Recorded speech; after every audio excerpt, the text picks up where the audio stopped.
Fox News alert, violent street battles in Egypt overnight, leaving at least 7 people dead.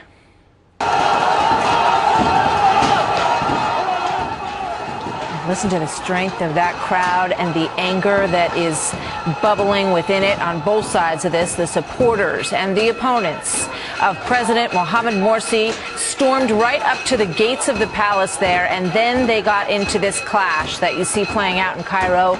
The Egyptian military today is warning these demonstrators from both sides that they must now clear out. They have set up tanks and barbed wire to achieve that goal.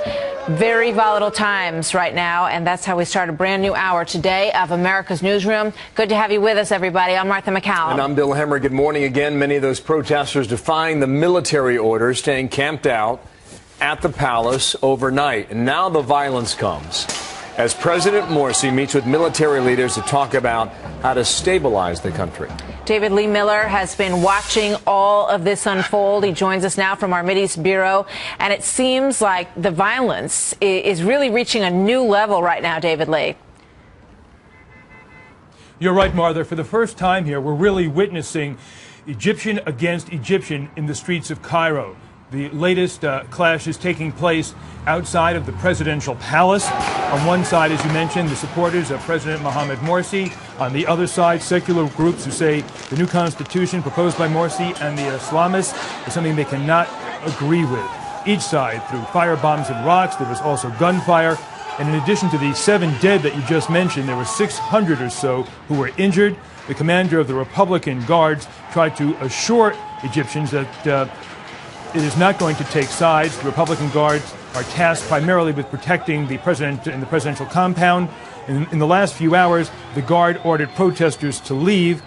Tanks have been brought in, also armored vehicles. And we are told that Morsi supporters have withdrawn. The opposition says there will be more protests. And what's also notable here is that we have seen clashes in a number of other cities, including the city of Alexandria, the second largest city in Egypt. So it looks like there's a lull right now in the violence, but the two sides have not yet resolved this conflict, not anything close. No, Martha? Not anything close at this point. Is there any hopes for, a framework or something that might change this, allow it to be resolved peacefully, David Lee? We are told that the president, the Egyptian president, is going to make an address on television in the next few hours. We are also told that during the day he has met with army chiefs and his ministers to try and come up with some way to stabilize the country. We've got a live picture outside the presidential palace right now, and the situation there at this hour does remain tense.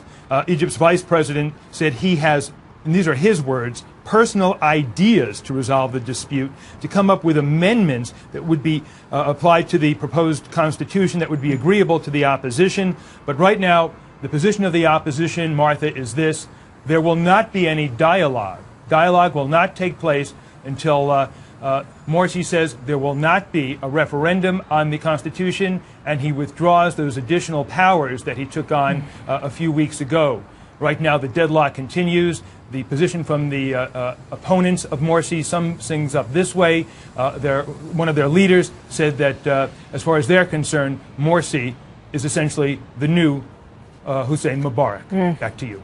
Doesn't sound like much of a negotiating position there on either side at the moment. David Lee Miller, thank you very much.